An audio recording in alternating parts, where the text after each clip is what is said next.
Hola y bienvenidos a Breve Historia de la Filosofía. En el primer episodio ya hablamos de el paso del mito al logos. En este episodio vamos a hablar de lo que se puede considerar como la primer escuela de filosofía. Esta escuela fue la de Mileto. Mileto fue una ciudad perteneciente a Grecia en ese tiempo. Actualmente sería territorio de Turquía. Una ciudad costera que daba con el mar Egeo, y algo importante es que esta ciudad había visto cierta prosperidad económica, también política, también social, y esto prestó las condiciones para que las personas se dieran el tiempo de pensarse a sí mismas y pensar en cuanto a la naturaleza que les rodeaba. Sus integrantes más conocidos van a ser Tales de Mileto, Anaximandro y Anaxímenes, de los cuales en los siguientes episodios vamos a hablar brevemente en cuanto a los postulados de cada uno de ellos. Algo importante que dio lugar al pensamiento formado por esta escuela es el hecho de que, primero que nada, se cuestionaba ya de por sí la mitología como respuesta a todas las preguntas. Y también, debido a su prosperidad económica, debido al comercio, debido a los diferentes barcos que llegaban a la ciudad, comenzaron a darse cuenta de que, según la civilización a la que pertenecía una persona, tenía cierto mito traído desde su cultura en cuanto al origen de la naturaleza. Si nos vamos a un ejemplo básico, por ejemplo, tenemos una persona que viene y nos dice: cuando llueve es porque los dioses están llorando. Y otra persona que dice: no, cuando llueve en realidad es una dádiva de los dioses debido al buen comportamiento y debido al cumplimiento de los ritos de la sociedad, por ejemplo. Entonces Tales de Mileto, entre otros, van a empezar a decir de que no, de que deberíamos buscar cierto razonamiento que sea universal a todos, independiente de la civilización a la cual se pertenezca, independiente de los mitos que hayan circulando. Algo similar se puede dar hoy en día con las religiones, por ejemplo, en donde cada denominación tiene su dogma, tiene sus doctrinas, y una persona que está en el medio, neutral, comienza a preguntarse por qué difieren unas de otras y cuál es la verdad pese a la postura de cada uno. Este grupo de filósofos de la naturaleza pertenecientes a la escuela de Mileto fueron llamados como físicos por parte de Aristóteles. Entonces lo que en la actualidad conocemos como un físico también podría llamarse en ese tiempo filósofo de la naturaleza. ¿Por qué? Porque creían,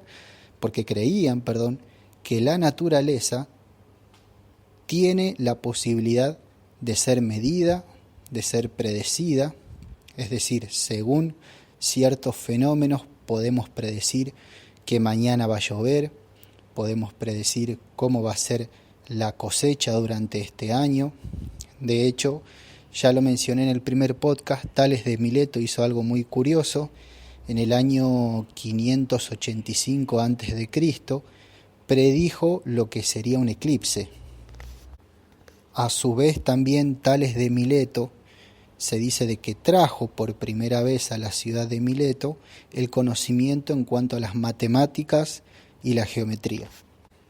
Entonces este va a ser el carácter de los primeros filósofos de la naturaleza: el dejar de lado el mito que se nos narra, que justifica la existencia de todas las cosas, para pasar a entender a la naturaleza no solamente como un fenómeno medible, sino también como suficiente en sí mismo. ¿Qué significa eso?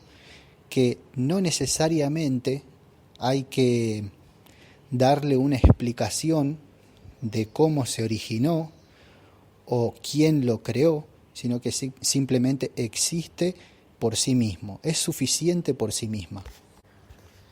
La realidad de la escuela de Mileto es que después tras ciertas guerras por el imperio persa, que en su momento lo conquistó, después Mileto se rebeló, pero fue reconquistada nuevamente por el emperador Darío I de Persia, terminó desapareciendo, pero sus pensamientos prevalecieron en Grecia. Hoy por hoy no tenemos escritos puntuales, quizás algún escrito por ahí, creo que de Anaximandro, pero no así de Tales de Mileto, que sean de su autoría. Lo que conocemos de ellos, los conocemos en parte por filósofos posteriores, como por ejemplo Aristóteles. Va a ser Aristóteles quien va a decir que Tales de Mileto es el fundador de la filosofía, tal cual como la conocemos actualmente. Algo importante que también me gustaría señalar en cuanto al nacimiento de esta escuela de Mileto es en el contexto en el que se dio, en un contexto de cierta estabilidad política y económica, lo cual sienta las bases para que una persona tenga el tiempo para hacer filosofía, puesto que la filosofía, bueno, hoy en estos días sí, pero en ese tiempo muy probablemente que no era un oficio remunerado, no había posibilidad de ganarse la vida por medio de la filosofía. Entonces era necesario tener cierta estabilidad económica para poder tener el tiempo para hacer filosofía, lo cual también nos hace preguntar en estos días si el mantenernos ocupados con las rutinas que cada uno tenemos no está opacando o no nos está quitando tiempo para poder pensar en cuanto a cuestiones de nuestra existencia.